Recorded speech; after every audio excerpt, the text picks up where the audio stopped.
ห็บตกเต็มเลยนะครับนี่ที่บ้านเราที่เชียงใหม่นะครับนี่ค่ะลูกเห็บเต็มเก้าอี้เลยค่ะเป็นพายุนะครับนี่ตอนนี้ฝนเริ่มหยุดแล้วนะคะที่กระเด็นขาวๆนั่นเป็นก้อนน้ำแข็งนะครับนี่โอ้โหยังกระเด็นอยู่เลยจะบอกว่าดูหน้าบ้านเลยสิคะน้ำนี่แบบพ่อครับเมื่อกี้หนูเห็นน้องแข็งเห็ดอ่ะมันเด้งได้อ่ะมาถึงบนถนนเมื่อกี้นะคะน้องว่าสายไฟที่เก้าอี้เจอลูกเห็บใหญ่มากเลยนะใช่แล้วนี่นะครับนี่เศษน้ำแข็งนะครับนี่ยังอยู่เลยครับนี่นะครับนี่เศษน้ำแข็งนะครับที่กระเด็นเข้ามาในบ้านเรามันไม่ใช่ลูกนะใบไม้ลูกตอนนี้นะคะลูกเห็บกระเด็นเต็มถนนเลยนะคะคือน้องฉันกำลังจะไปรับแม่ที่โรงพยาบาลนะคะแล้วอยู่ดีๆก็แบบยังกระเด็นยังมาอยู่นะครับพ่อครับมาดูตรงบนเก้าอี้มีลูกเห็บเต็มเลยวันนี้วันที่เท่าไหร่พี่สายวันที่ถ่ายนะคะวันที่17 เมษายนบ้านเราอยู่นะครับบ้านเราอยู่ในเมืองเชียงใหม่เลยครับวันใส่ก็ตันใบเพิ่งเห็นนะครับนี่เคยได้ยินแต่ชื่อว่าลูกเห็บแล้วก็เคยเห็นเขาดูในข่าวก็เป็นก้อนใหญ่ๆแต่ว่าอันเนี้ยเห็บโขงจริงก็ที่บ้านเรานะครับตอนนี้เป็นพายุลมแรงเลยนะครับนี่นะครับ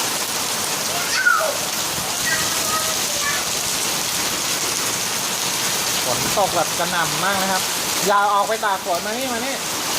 ยังตกอยู่นะครับตอนนี้ลูกเห็บยังมีอยู่นะครับแต่น้อยแล้วครับนี่ยังตกแต่ว่าน้อยแล้วครับนี่ค่ะลูกเห็บถ้ามาอยู่ใกล้ๆเรานะครับจะได้ยินเสียงนะครับหลังคาที่เราอยู่นะครับจะดังป๊อปแปะเลยนะครับผมรับเสียงหมดเลย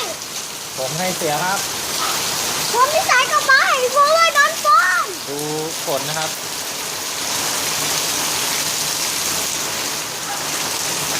เป็นลูกเห็บแต่ว่าเป็นก้อนไม่ใหญ่มากนะครับก้อนเล็กๆนะครับวันใส่กับซันไบเพิ่งเห็นครั้งแรกเลยนะครับตอนนี้ลูกเห็บมันมาจากไหนอ่ะเดี๋ยวพอฝนหยุดนะคะน้องว่าใส่จะลองออกไปดูนะคะถ้ามันยังไม่ละลายหมดแล้วตอนนี้ฝนเริ่มหยุดตอนนี้ตกอยู่นะครับลูกเห็บยังตกอยู่นะครับแต่ว่าน้อยแล้วครับนี่กระเด็นอยู่นะครับนี่กระเด็นอยู่นะครับนี่กระเด็นมาแล้วครับเพื่อนๆอาจจะไม่เห็นหรือว่าเห็นหรือเปล่าก็ไม่รู้นะครับเพราะว่าเม็ดมันเล็กนะครับกระเด็นใหญ่เลยนะครับถ้าเพื่อนๆไม่เห็นก็ตัดภาพแล้วก็เอาไปขุดดูนะคะมันคล้ายๆก้อนน้ำแข็งนะครับแต่ว่าเม็ดมันเล็กมันหล่นแต่ว่าเดี๋ยวมันละลายกันเลย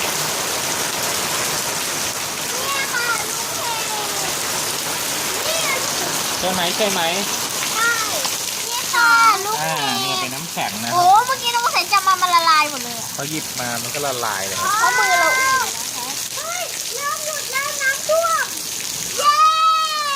หยุดแล้วตอนนี้ฝนซาแล้วครับอย่าออกไปไม่ออกไปฝนยังตกอยู่ลูกเห็บมันดูยากมากเลยค่ะแต่ว่าถ้าโดนลูกเห็บใหญ่ๆตกใส่หัวนะคะก็เจ็บค่ะเจ็บเลยค่ะนี่สามารถล้างมือตรงนี้ได้ไม่เอาเปิดตอนนี้พายุฝนนะครับลงแล้วค่ะเบาแล้วนะครับลูกเห็บก็หายไปแล้วนะครับแต่เดี๋ยวน้องว่าใส่จะรีบวิ่งออกไปดูเลยไม่ออกครับเพราะว่าฝนตกอยู่ทางใบหลบฝนนะนี่ครับถ้าฝนมันเย็นๆน้องใส่จะรีบวิ่งไปหาลูกเห็บเลยค่ะมันละลายเพราะว่าลูกเห็บที่ตกนะครับตกไม่เยอะนะครับแล้วก็เม็ดเล็ก